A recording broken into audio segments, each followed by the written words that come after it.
Bismillahirrahmanirrahim. Innal hamdalillah nahmaduhu ta'ala wa nasta'inuhu wa nastaghfiruhu wa natubu ilaih wa na'udzu billahi min syururi anfusina wa sayyiati a'malina. May yahdihillahu fala mudilla lahu wa may yudlil fala hadiya lahu. Asyhadu an la ilaha illallah wahdahu la syarika lahu wa asyhadu anna Muhammadan abduhu wa rasuluh. Salawatu rabbi wa salamuhu alaihi wa sallama tasliman katsira, amma ba'd. Ikhwani fid din wa akhwati fillah rahimani wa rahimakumullah. Alhamdulillah, malam hari ini kita kembali kajian rutin kita membaca dari risalah yang berjudul Sittatul Mawadhi' Minas Sirah, 6 pelajaran penting dari sirah Rasulullah sallallahu alaihi wasallam yang ditulis oleh Syekh Muhammad ibn Sulaiman An-Najdi rahimahullahu taala. Baik, kita masuk di kisah yang ketiga.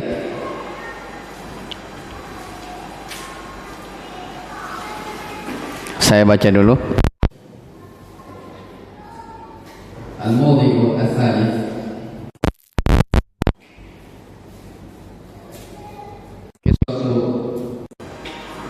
Qira'atihi sallallahu alaihi wa ala alihi wa sallama suratan najmi bihadratihim.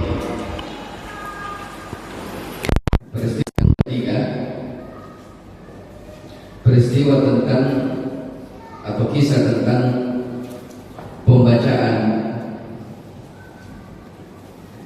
surah An-Najm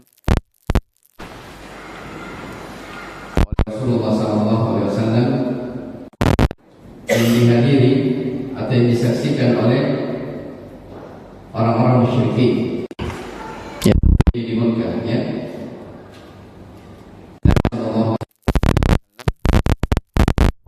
Beliau membaca surah An-Najm dan ternyata itu orang-orang musyrikin mendengarkan bacaan Nabi sallallahu alaihi wa ala alihi wasallam tersebut. Falamma balagha afara'aitumul lata wal uzza wa manata ats-tsalitsata al-ukhra, dan seterusnya. Ketika beliau sallallahu alaihi wasallam sampai pada ayat ya, jadi afara'aitumul lata wal uzza,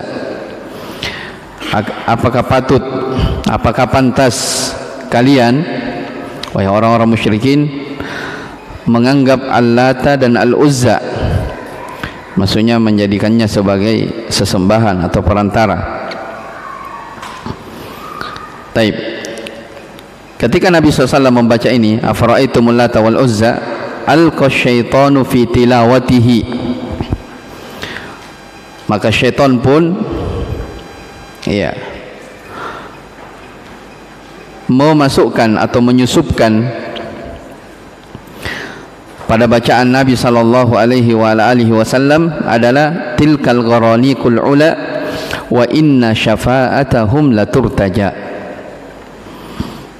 Ya,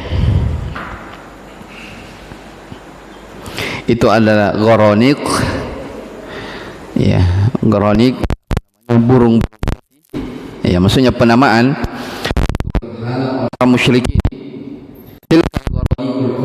Itu adalah gharanik ya, dan syafaat mereka laturtaja, sangat diharapkan.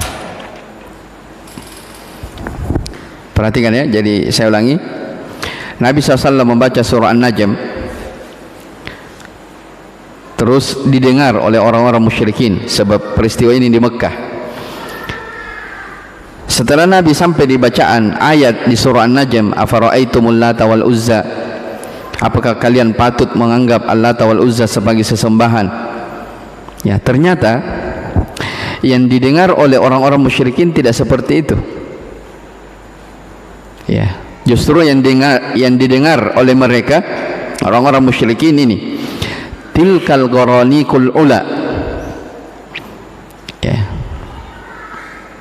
itu adalah al-gharanik, nama-nama berhala yang diagungkan, dan syafaat-syafaat mereka sangat diharapkan. Padahal ya, syaitan yang menyusupkan ya ke dalam bacaannya Nabi sallallahu alaihi wasallam, sehingga yang didengar oleh orang musyrikin adalah apa yang dicusupkan, ya, apa yang dimasukkan ya syaitan ke bacaan Nabi sallallahu alaihi wasallam. Dan ini jadi ambil pelajaran bahwa ya, orang-orang soleh, jangan ke orang soleh, para nabi saja mereka tidak lepas dari godaan syaitan. Ya, tidak lepas dari godaan syaitan. Kenapa? Pada saat Nabi SAW membaca Al-Quran Suratul Najm, ternyata syaitan membisikkan sesuatu. Ya, Nabi membaca fara'aitumul lata wal uzza, ternyata yang didengar oleh musyrikin apa? Tilkal gharanikul ula wa inna syafa'atahum la turtaja. Itu yang didengar oleh orang-orang musyrikin. Makanya menunjukkan bahwa ya, selama seseorang itu adalah anak cucu Adam, baik orang-orang saleh ataupun yang lainnya, tidak selamat dari godaan syaitan. Ya. Cuma bedanya yang disebutkan sebentar, kalau orang-orang beriman dia digoda oleh syaitan, maka dia segera bertobat dan kembali kepada Allah Subhanahu wa taala. Ya. Adapun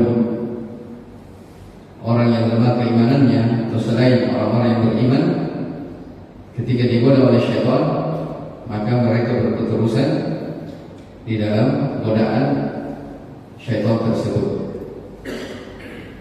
Ya, makanya dalam Al-Quran dikatakan, innal ladzina taqaw idza massahum ta'ifun minasyaitani tadzakkaru fa idza hum mubsirun. Sesungguhnya orang-orang yang bertakwa itu apabila mereka tersentuh atau digoda oleh syaitan, tadzakkaru, mereka segera mengingat, ya, dan mereka segera sadar. Ya, maksudnya kembali kepada Allah, bertobat kepada Allah Subhanahu wa taala ketika mereka terjatuh. Ya, dan juga Nabi sallallahu alaihi wasallam menyebutkan dalam hadis tentang ciri orang-orang yang beriman, innal mu'min aw la yudabul mu'min bi juhrin wahidin marrataini. Ya, orang-orang beriman itu mereka tidak jatuh dua kali di dalam lubang yang sama. Ya, maksudnya dosa, ya. Jadi orang beriman, ciri orang beriman, ketika mereka terjatuh ke dalam dosa, dia tidak akan terjatuh lagi. Artinya dia tidak ulang-ulangi. Maka itu makna orang beriman itu tidak terjatuh dua kali di dalam lubang yang sama. Tapi ala kullin, ya, Nabi saja tidak lepas dari godaan-godaan syaitan. Jadi Nabi SAW membaca Suratul Najm yang dihadiri oleh orang-orang musyrikin, ya, Nabi membaca afara'aitumul lata wal uzza, ya, mengapa kalian menjadikan al-lata dan al-uzza, dan yang ketiga adalah al-mana, sebagai berhala-berhala yang kalian mintai. Ternyata yang didengar oleh orang musyrikin bukan seperti itu, tapi justru didukung. Tilkal gharanikul ula, itu adalah berhala-berhala yang dibesarkan. Wa inna syafa'atahum la turtaja, dan syafaat-syafaat mereka sangat diharapkan. Jadi ketika orang musyrikin mendengar seperti itu, perhatikan lanjutannya, fadhannu anna Rasulullah sallallahu alaihi wasallam qalaha. Ya, mereka orang-orang musyrikin menyangka bahwa Rasulullah yang mengucapkan seperti itu. Ya. Fa farihu bidzalika farahan syadidan. Maka orang-orang musyrikin pun mereka sangat bergembira dengan kegembiraan yang sangat luar biasa. Kenapa gembira? Ya, karena mereka menyangka, oh ya, ini Rasulullah ini sudah berubah pikiran. Ternyata sudah mendukung apa? Berhala kita. Ya, oh ternyata kita tidak bermusuhan lagi dengan siapa? Muhammad. Karena sudah membela siapa? Membenarkan dari berhala-berhala yang kita ibadahi. Bahkan mereka mengatakan waqalu kalaman maknahu, kata Syekh, orang musyrikin berkata sebuah ucapan yang maknanya hadzal ladzi nuridu. Ya, sebenarnya ini yang kami inginkan. Ya. Wa nahnu na'rifu anna Allah huwan nafi'ud dhar wahdahu la syarikalah. Kata orang-orang musyrikin, sebenarnya kami paham bahwa Allah itu satu-satunya zat yang memberi manfaat, yang bisa menolak bahaya. La syarika lahu, tidak ada sekutu baginya. Walakinna haula'i yashfa'una lana indahu. Akan tetapi mereka berhala-berhala itu, ya, Al-Lata, Al-Uzza dan Al-Manah, itu mereka itu adalah yashfa'una lana indahu, akan memberikan syafaat kepada kami di sisinya. Ya, jadi orang-orang musyrikin itu membuat berhala, ya, Al-Lata wal Uzza wal Manah, tiga itu ya. Ya, sebenarnya banyak berhala orang-orang musyrikin.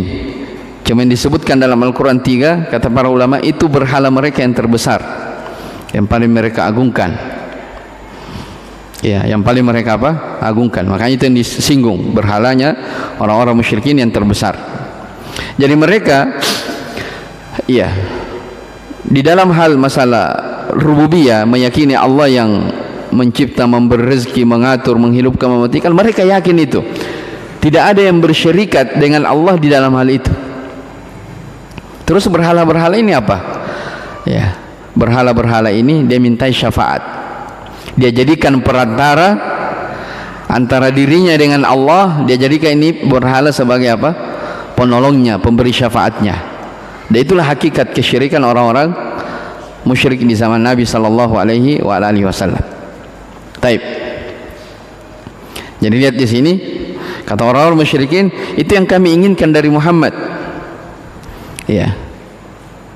Kami mengetahui bahwa Allah itu An-Nafi Ad-Dhar, memberi manfaat, yang menolak bahaya satu-satunya. Akan tetapi berhala-berhala itu memberi syafaat kepada kami.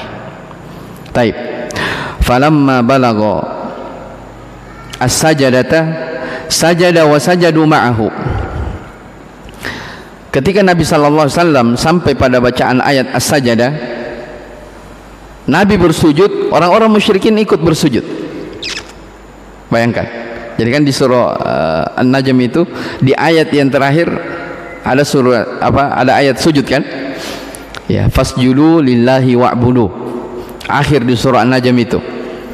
Ya, jadi ketika Nabi SAW selesai membaca surah An-Najm, ya, akhir ayat fasjudu lillahi wa'budu, ya, Nabi bersujud. So memang disunnahkan seseorang sujud ketika ada ayat sujud. Ternyata orang-orang musyrikin ikut sujud. Ya. Kenapa ikut sujud orang musyrik? Ya, karena mereka sangka ini Nabi sudah sepemahaman dengan siapa? Dengan kita tentang berhala. Ya, Nabi ini sudah membela berhala kita, membenarkan apa yang kita selama ini berada di atasnya. Maka mereka ikut sujud. Ternyata, ya, berita ini heboh, tersebar bahwa ternyata orang-orang musyrikin sujud bersama Nabi SAW. Fasha'al khabar annahum sawfawhu. Kata Syekh, maka berita ini, ya, Nabi sujud, orang-orang musyrikin sujud, tersebar, ya, viral, ya, istilah kita sekarang, viral di kota Mekah ini peristiwa ini. Fasha'al khabaru annahum sawfawhu, maka tersebar khabar bahwa Nabi sallallahu alaihi wasallam itu berdamai dengan orang-orang musyrikin. Ya, saking viralnya peristiwa ini, wasami abidalika man bil habasyati faraja'u. Ternyata sahabat yang hijrah ke Habasyah di Ethiopia itu, ya, ada beberapa sahabat ya, hijrah pertama itu sebelum hijrah Mekah ke Madinah. Ada sebagian sahabat kemarin sudah kita singgung, ya. Ada sebagian sahabat yang hijrah ke Habasyah. Kenapa mereka hijrah kemarin dijelaskan? Disebabkan karena apa? Mereka tertindas. Ya, mereka dianiaya, dizalimi oleh orang-orang musyrikin. Mereka hijrah. Ya. Ternyata setelah peristiwa ini tersebar sampai di Habasyah bahwa Nabi berdamai dengan orang-orang musyrikin. Faraja'u. Ya, sahabat yang hijrah ke Ethiopia kembali ke Mekah. Ya. Kenapa kembali? Karena mereka paham, Nabi sudah berdamai dengan siapa? Orang-orang musyrikin. Berarti tidak ada lagi apa? Ya, tidak ada lagi pemboikotan, tidak ada lagi permusuhan, tidak ada lagi kezaliman, sudah berdamai. Ya, kalau istilah kita sekarang, semua agama sudah sama. Jelas ya? Semua agama sama. Taib. Ternyata subhanallah, faraja'u, ketika mereka kembali, falamma ankara dzalika Rasulullah sallallahu alaihi wasallam, ketika Nabi mengingkari hal tersebut, ya, Nabi mengingkari, ya, adu ila syarrin ma kanu alaihi. Ternyata orang-orang musyrikin mereka lebih dahsyat lagi permusuhannya. Ya. Walamma qalu lahu, ketika dikatakan kepada mereka, ya, innaka qulta dzalik. Ya, ini orang-orang musyrikin ya berkata kepada Nabi sallallahu alaihi wasallam. Jadi orang-orang musyrikin mengatakan, kamu yang bilang, ya, tilkal gharanikul ula, yang tadi itu adalah berhala-berhala yang mulia, syafaat mereka diharapkan. Nabi mengingkar, saya tidak bilang begitu. Ya, Nabi justru mengatakan, saya baca ayat apa? Afara'aitumul Lata wal Uzza. Ya, tapi orang musyrikin tidak. Saya dengar bukan seperti itu. Tapi yang kami dengar itu tadi, bacaan itu. Ternyata itu siapa yang susupkan tadi? Syaitan. Ya, syaitan. Maka ketika orang musyrikin berkata kepada Nabi, innaka qulta dzalik, kamu wahai Muhammad yang bilang seperti itu. Khafa minallahi khaufan azima. Nabi ini sangat khawatir. Ya, Nabi sallallahu alaihi wasallam sangat takut sekali. Ya. Hatta anzalallahu alaihi, sampai dengan peristiwa ini turun ayat di surah Al-Hajj. Ya. Allah Subhanahu wa taala menurunkan ayat, "Wa ma arsalna min qablika mir rasulin wala nabiyyin illa idza tamanna alqa syaitanu fi umniyatihi." Ya, kata Allah Subhanahu wa taala, dan kami tidaklah mengutus sebelum engkau Muhammad seorang rasul pun, dan tidak pula kepada para nabi sebelumnya, melainkan apabila dia ingin membaca sesuatu, maka syaitan itu menyusupkan bacaan, ya, di bacaannya tersebut. Ya, jelas ya. Jadi para nabi dan rasul sebelum wahai Muhammad, mereka juga digoda oleh syaitan. Ya, jadi ini tadi saya bilang, ya, tidak ada yang lepas dari apa?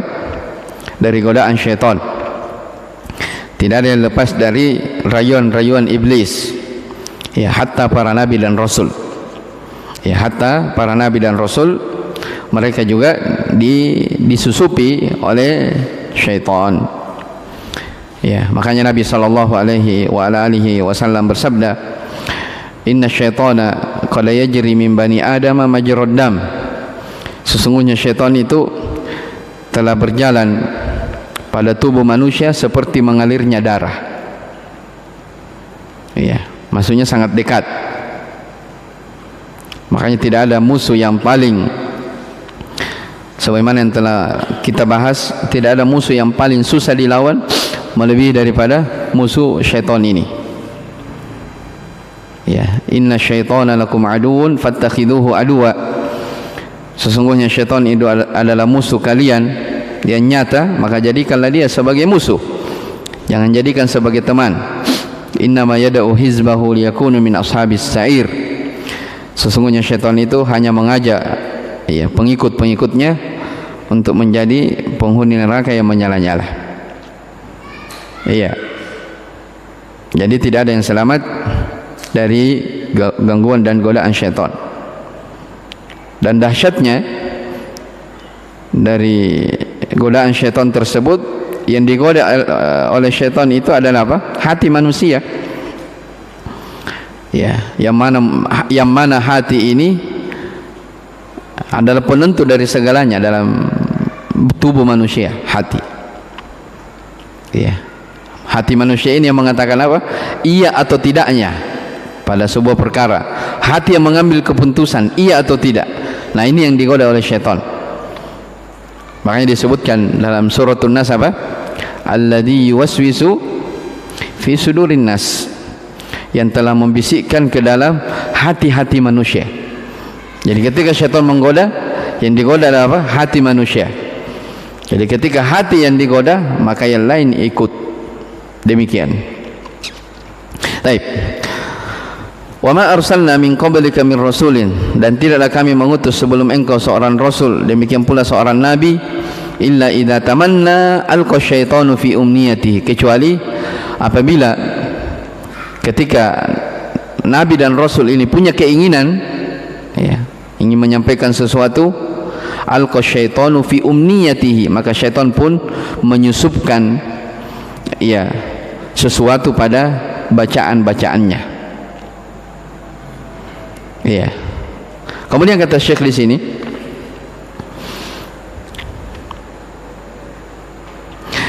faman fahima hadhil qissata, maka siapa yang memahami kisah ini, thumma syakka ba'daha fi dinin Nabi sallallahu alaihi wasallam,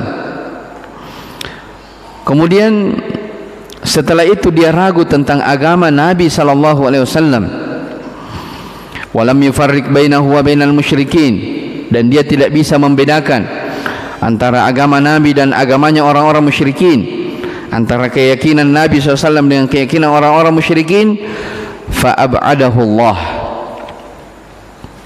maka semoga Allah menjauhkan dia, khususan in arafa anna qaulahum tilkal gharaniku al malaika, ya secara khusus ya apabila dia mengerti bahwa ucapan mereka itu adalah gharanik, yang mereka maksudkan adalah para malaikat. Baik, apa pelajaran penting yang ingin disinggung oleh Syekh di sini? Ya, hakikatnya adalah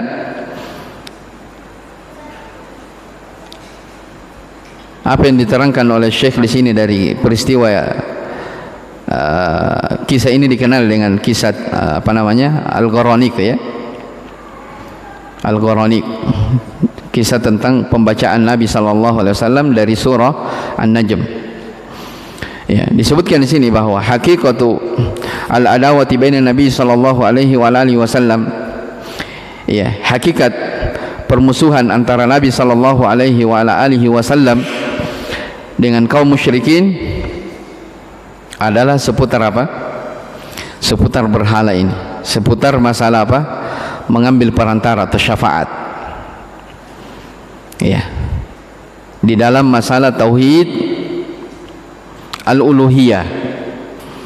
Ya, di dalam masalah tauhid al-uluhiyah.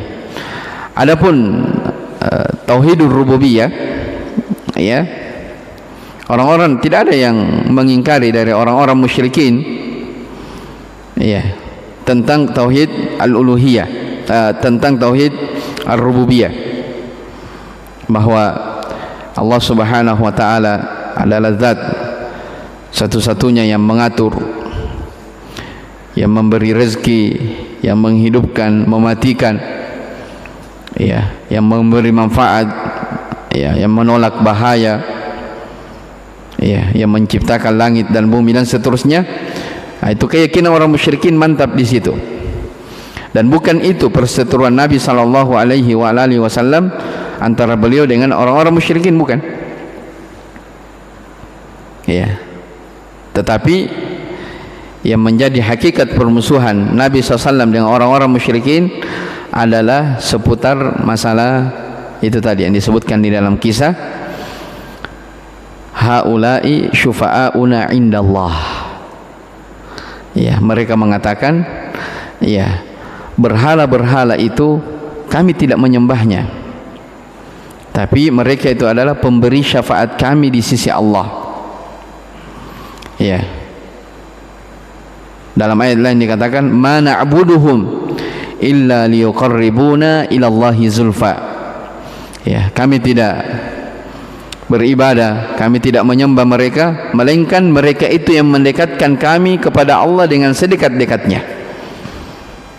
Ya, jadi orang-orang musyrikin itu mereka beribadah kepada Allah, tapi mereka minta juga kepada apa? Berhala. Ya, mereka menjadikan berhala itu sebagai perantara antara dirinya dengan Allah Subhanahu wa taala. Ya, mereka sangka kita ini tidak boleh, kita ini banyak dosa. Ya. Kita ini banyak bermaksiat. Kalau kita langsung minta kepada Allah itu tidak diijabah, tidak dikabulkan. Maka mereka mengambil perantara melalui orang-orang soleh tersebut. Dan sudah pernah kita jelaskan ya tentang 3 berhala ini yang disebutkan di dalam ayat. Ya, ada Al-Lata, ada Al-Uzza, dan ada Al-Manah.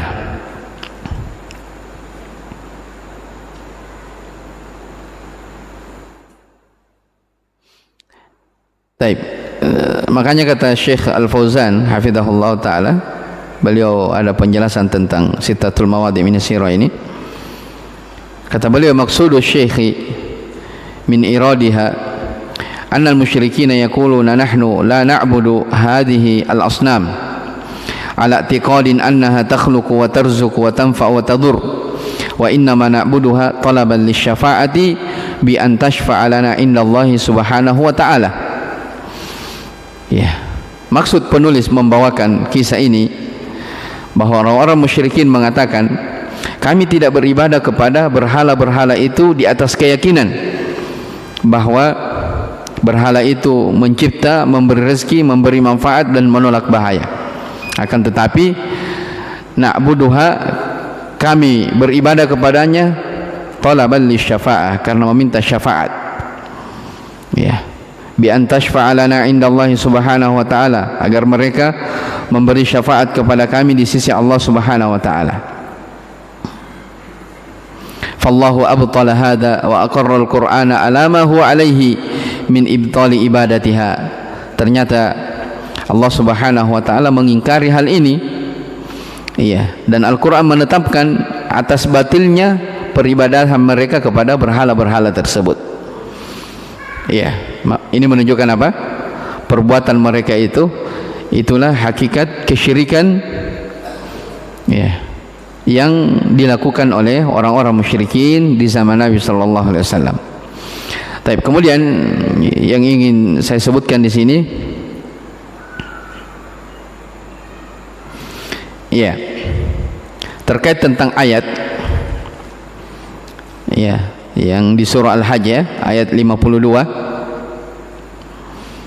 Ya, jadi setelah Nabi sallallahu alaihi wasallam, dari kisah yang kita bacakan tadi, setelah Nabi sallallahu alaihi wasallam mengingkari bahwa kami tidak berdamai dengan orang-orang musyrikin, kata orang musyrikin, kamu wahai Muhammad berucap demikian, tilkal gharanikul ula wa inna syafa'atahum la turtaja. Maka Nabi khafa minallahi khaufan syadida, beliau sangat takut dengan takut yang sangat besar. Maka turun ayat, ya, ayat ini di sini potongannya hanya potongannya yang disebutkan, ya. Sebenarnya ini ayat yang turun di peristiwa ini adalah ayat 52 di surah Al-Hajj sampai ayat ke-55. Ya, Allah Subhanahu wa taala berfirman, "Wa ma arsalna min qablika min rasulin wala nabiyyin illa idza tamanna alqa syaitanu fi umniyati fayansakhullahu ma yulqi syaitanu thumma yuhkimullahu ayati wallahu alimun hakim. Ini yang pertama. Ya, kata Allah Subhanahu wa taala, tidaklah kami mengutus sebelum engkau wahai Muhammad seorang rasul, demikian pula seorang nabi, kecuali idza tamanna alqa syaitanu fi umniyatihi. Apabila nabi itu punya keinginan, maka syaitan pun memasukkan godaan-godaan di dalam keinginan tersebut. Fayansakhullahu ma yulqi syaitan, maka Allah pun menghilangkan gangguan-gangguan yang diberikan oleh syaitan tersebut. Tsumma yuhkimullahu ayatihi, kemudian Allah menguatkan ayat-ayatnya. Kemudian Allah menguatkan ayat-ayatnya. Wallahu alimun hakim, dan Allah itu maha mengetahui lagi maha bijaksana. Kenapa ada seperti ini? Syaitan memasukkan bacaan kepada para nabi dan rasul. Kata Allah, liyaj'ala ma yulqi syaitanu fitnatan lilladina fi qulubihim maradun. Agar Allah menjadikan apa yang disisipkan, apa yang dimasukkan syaitan tersebut itu sebagai fitnatan, sebagai cobaan, sebagai ujian. Lilladina fi qulubihim maradun, bagi orang-orang yang di dalam hatinya terdapat penyakit. Wal qasiyati qulubuhum, dan bagi orang-orang yang hatinya itu keras, mati. Wa inna adh-dhalimina lafi shiqaqin ba'id, sesungguhnya orang-orang zalim itu berada di dalam permusuhan yang sangat dahsyat.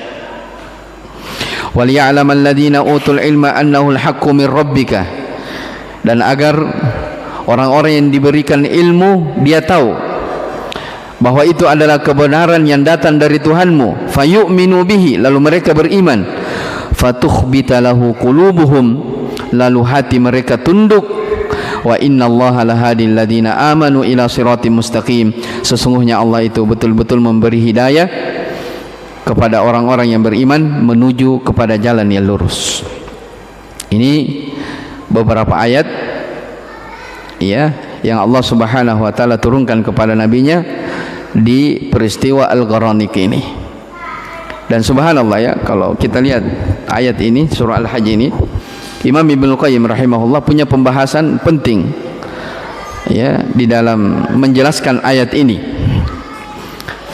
Di antara pelajaran yang beliau, yaitu Ibnu Qayyim rahimahullah, petik di peristiwa ini, di ayat ini, beliau membagi hati manusia menjadi 3 bahagian. Sebagaimana disinggung tadi. Jadi disebutkan dalam ayat itu. Jadi kenapa ada godaan-godaan syaitan ketika hamba-hamba Allah, ketika anak cucu Adam melakukan kebaikan? Itu sebenarnya fitnah, ujian. Jadi antum lihat di sini dalam ayat yang kita baca tadi, tidaklah kami mengutus kepada engkau Muhammad seorang nabi, seorang rasul, seorang nabi sebelum engkau Muhammad, kecuali apabila dia punya keinginan, ingin menyampaikan sesuatu, ingin berdakwah, ingin menyampaikan kebaikan, ingin beramal kebaikan, punya keinginan untuk melakukan, untuk beramal sesuatu kebaikan, selalu ada godaan. Selalu ada syaitan yang menggoda di situ. Apa hikmahnya? Karena pernah orang bertanya, kalau syaitan tidak ada manfaatnya, untuk apa diciptakan? Ini jawabannya. Kata Allah Subhanahu wa taala, liyaj'ala ma yulqi syaitanu fitnatan. Jadi apa yang syaitan goda kepada manusia itu, Allah sebutkan dalam ayat ini fitnah, cobaan, ujian bagi manusia. Di sini disebutkan 3. Fitnatan lilladina fi qulubihim marad. 1. Fitnah bagi orang-orang yang di dalam hatinya ada penyakit. Penyakit syubhat, keraguan di dalam beragama, kemudian ada penyakit syahwat, dan berbagai macam penyakit-penyakit. Ada hasad, ada dengki, ada kesombongan, ujub, Ya, beraneka ragam, tergantung apa? Tergantung kondisi manusia. Yang kedua, wal qasiyati qulubuhum, fitnah bagi orang yang hatinya itu mati. Berarti sudah dua disebutkan di sini. Ya. Ada qulubuhum marad, ada hati yang berpenyakit, dan ada hati yang apa? Qasiyah, yang mati. Ya. Hati yang mati, ini hati orang-orang yang kafir kepada Allah Subhanahu wa taala. Itu hati yang mati. Jadi Ibnu Qayyim di dalam penjelasan itu menyebutkan, saya tidak baca lafadznya, beliau menjelaskan bahwa kadang ada manusia di atas muka bumi ini kita lihat berjalan. Ya, kita lihat berjalan, berinteraksi bersama kita, tapi sejatinya itu hatinya mati. Itulah orang-orang kafir yang tidak sama sekali mengenal petunjuk, yang sama sekali tidak mengenal tentang Allah, hatinya mati. Makanya Ibnu Qayyim ya bahasakan dengan apa? Mereka itu bagaikan apa? Mayat-mayat yang berjalan. Ya, jadi orang-orang kafir itu walaupun mereka hidup di atas kemewahan, tapi ketika mereka tidak mengenal Allah, itu namanya apa? Mereka hidup tapi bagaikan mayat-mayat yang berjalan. Sebab dia hatinya tidak mengenal Allah Subhanahu wa taala. Ya, yang kedua adalah qulubuhum marad. Iya. Ini hati yang berpenyakit. Ya. Ada keimanan tapi ada penyakit. Ya, ada dosa dan maksiat. Ya. Selain dari kekufuran. Ya. Dan ya, hati yang berpenyakit ini bisa mengantarkan kepada hati yang qasiyah, yang mati, ketika dosa dan maksiat itu bertumpuk dan bertumpuk. Ya, makanya Nabi sallallahu alaihi wasallam menyebutkan bahwa ya innal abda, ya sesungguhnya seorang hamba itu idza adnaba dzamban kanat nuqtatan sauda fi qalbihi. Apabila seorang hamba melakukan satu dosa, maka Allah akan ada nuktah, titik dosa yang melekat di dalam hatinya. Fa in huwa taba, kalau dia bertaubat, maka naza'a, ya, titik hitam itu akan dicabut, ya, di dalam hatinya. Fa in adat hatta yaswaddu qalbuhu, ya, tapi kalau dia ulangi, maka titik hitam itu akan terus, ya, menjalar di dalam hatinya sampai hati itu menghitam. Ya. Dan itu yang disebutkan dalam ayat Al-Qur'an, kalla barrana ala qulubihim ma kanu yaksibun. Jadi ada arron, ada penyakit, ada titik hitam di dalam hatinya disebabkan karena perbuatan mereka. Ya, makanya ikhwani rahimani wa rahimakumullah, hati-hati ya terjatuh ke dalam dosa, setelah itu berketerusan ya di dalam dosa tersebut, karena itu bisa mematikan hati. Baik, kemudian dari penjelasan Ibnu Qayyim tentang ayat ini juga, iya, jadi saya ulangi tadi, ada hati yang mati, ini hatinya orang-orang kafir, dan ada hati yang marad, berpenyakit. Ya, hati yang berpenyakit dia masih hidup tapi ada penyakit. Ya, kita lihat ya, seperti manusia. Ada manusia hidup tapi punya penyakit. Jalannya tidak sama dengan orang yang sehat. Ya, semangat ibadahnya beda dengan orang yang bersih dari dosa. Ya, dan perlu saya ingatkan juga di sini ya, bahwa orang-orang yang beriman itu bukan artinya orang yang sama sekali selamat terbebas dari dosa. Ya, karena tidak ada yang maksum. Tidak ada orang yang terjaga, tidak pernah tersentuh oleh dosa. Jangankan kita, di dalam ayat ini dijelaskan Nabi saja digoda oleh syaitan. Ya, Nabi saja digoda oleh syaitan. Artinya tidak ada yang lepas dari dosa. Jadi jangan bilang orang beriman itu adalah orang yang suci, tidak akan terjatuh ke dalam dosa. Terjatuh. Ya, kullu bani Adam khata' wa khairu khata'ina tawwabun. Setiap anak Adam itu berdosa, dan sebaik-baik orang yang berdosa adalah orang yang segera bertaubat kepada Allah Subhanahu wa taala. Ya, dalam surah An-Nisa di Al-Imran ya, dikatakan wasari'u ila maghfiratin min rabbikum wa jannatin arduha as-samawati wal ardu uiddat lil muttaqin alladzina yunfikuna fis sarra'i wad dharra'i wal kadhimina al ghaidha wal 'afina 'anil nas wallahu yuhibbul muhsinin walladzina idza fa'alu fahishatan aw dhalamu anfusahum dzakarullaha fastaghfiru lidzunubihim. Ya, orang-orang yang apabila mereka melakukan al-fahisyah, kekejian, ya, mereka langsung dzakarullaha, segera mengingat kepada Allah, bertaubat dari dosa-dosanya tersebut. Ya, itu orang yang beriman. Jadi bukan syarat orang yang beriman itu mereka terlepas dari yang namanya dosa. Mereka berdosa, tapi mereka segera taubat dan kembali kepada Allah Subhanahu wa taala. Maka ini menunjukkan pentingnya apa? Selalu beristighfar. Ya, pentingnya apa? Seseorang itu membiasakan lisannya untuk beristighfar. Iya. Jangan merasa, untuk apa saya istighfar? Saya sudah rajin sholat. Untuk apa saya istighfar? Saya sudah rajin pengajian. Ya, tidak. Justru semakin seseorang mengaku dirinya di atas ketaatan, semakin memperbanyak istighfar. Karena istighfar itu adalah apa? Ibadah. Kenapa disyariatkan istighfar habis sholat, padahal habis lakukan ibadah? Itu menunjukkan bahwa ada kekurangan-kekurangan di dalam ibadah yang mungkin ditutup, dimaafkan oleh Allah dengan apa? Dengan istighfar. Taib. Kemudian terakhir, jenis hati yang ketiga, dalam ayat dikatakan wal ya'lamal ladzina utul ilma. Jadi itu tadi dua ya, golongan manusia, hati yang berpenyakit dan hati yang mati. Terus apa lagi hikmah kenapa ada godaan syaitan?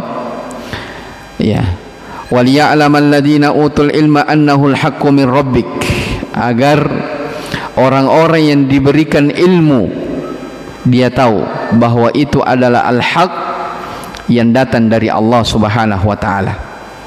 Ya, fayu'minu bihi, mereka beriman dengannya.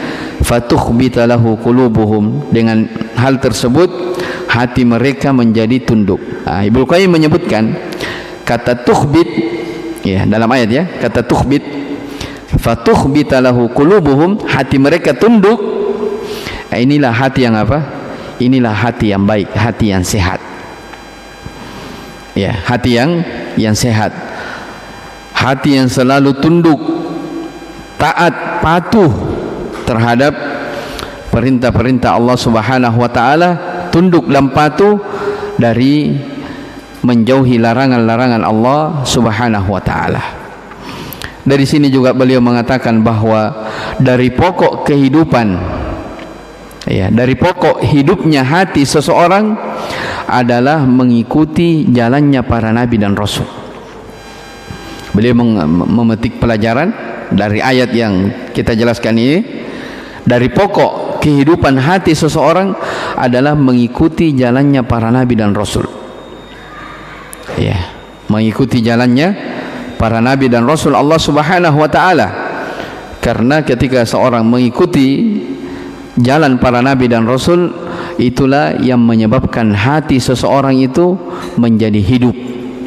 Ya, menjadi hidup. Taib. Saya kira cukup dari apa yang beliau sebutkan di sini. Jadi dari ayat seputar peristiwa tentang Al-Gharanik ini, kisah tentang Nabi sallallahu alaihi wasallam membaca surah An-Najm. Setelah itu syaitan mensusupi bacaan Nabi SAW sehingga orang-orang musyrikin mendengar salah, mendengar bahwa didukung dari perbuatannya mereka menyembah berhala. Ya, setelah itu turun ayat di surah Al-Hajj yang menjelaskan ya tentang pembagian hati manusia. Maka Ibnu Qayyim rahimahullahu taala membagi hati manusia menjadi tiga. Ada hayatul qalbul haya, ada hati yang hidup. Ya, inilah hati yang selamat, ya, selamat dari penyakit syubhat, penyakit syahwat, dan dia selalu tunduk dan taat terhadap perintah Allah Subhanahu wa taala. Yang kedua ada hati al-marad, ya, qulubuhum marad, hati mereka berpenyakit. Ya, ini hati yang hidup, tapi ada illah, ada penyakit. Ya, ada dosa, ada maksiat. Terus yang ketiga ada mayyit. Ya, ada hati yang memang mati, tidak hidup. Inilah hati yang sama sekali tidak mengenal Allah Subhanahu wa taala. Dan itulah yang disebutkan ya dalam surah Al-Baqarah. Ya, sawa'un 'alaihim a anzartahum am lam tundirhum la yu'minun. Ya, sama saja bagi mereka engkau beri peringatan kepada mereka wahai Muhammad, tidak beri peringatan, sama saja mereka tidak akan beriman. Ya, jadi mau dibacakan Al-Quran 24 jam, mau diceramai siang dan malam, ya, kalau mereka memang tidak mendapatkan petunjuk, tidak mau menerima, mereka tidak akan beriman. Itulah apa? Ibarat hati yang sama sekali mati. Yang kalau bahasanya Ibnu Qayyim di sini beliau sebut sebagai apa? Mayat-mayat yang berjalan. Mayat-mayat yang berjalan. Makanya jamaah sekalian rahimani wa rahimakumullah, sudah menjadi kewajiban bagi kita untuk selalu berpegang teguh ya di atas sunnah Rasulullah sallallahu alaihi wasallam, ya, menjadikan Al-Quran dan sunnah sebagai pedoman hidup kita. Ya, rajin belajar menuntut ilmu agama, mempelajari agama Allah Subhanahu wa taala, sebab itu semua adalah sebab ya hidupnya hati seseorang mengenal Allah Subhanahu wa taala. Wallahu a'lam. Subhanakallah bihamdik, asyhadu an la ilaha illa anta, astaghfiruka wa atubu ilaik. Walhamdulillahirabbil alamin.